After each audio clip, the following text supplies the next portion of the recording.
ఈ దర్శనం కోసం వచ్చే భక్తులు తప్పకుండా కొన్ని సూచనలు పాటించవలసి ఉంటుంది. శ్రీ గురుభ్యో నమః. శ్రీ తిరుమల తిరుపతి దేవస్థానముల వారు ఈ ముక్కోటి ఏకాదశి, ద్వాదశి సందర్భాలను పురస్కరించుకుని ముక్కోటి ఏకాదశి నుండి 10 రోజుల పాటు స్వామివారి దర్శనం చేసుకోవడానికి ఏర్పాట్లు చేశారు. కానీ ఈ దర్శనం కోసం వచ్చే భక్తులు తప్పకుండా కొన్ని సూచనలు పాటించవలసి ఉంటుంది.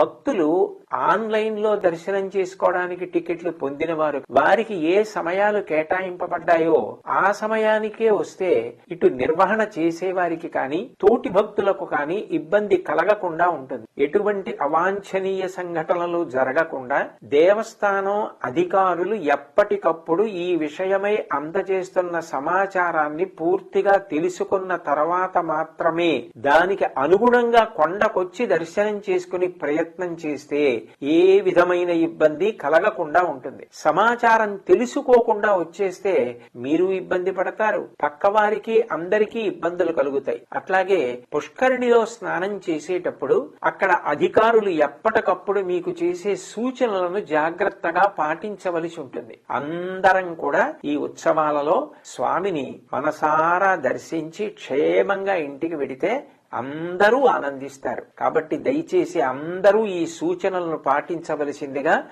మరీ నేను ప్రార్థన చేస్తున్నాను.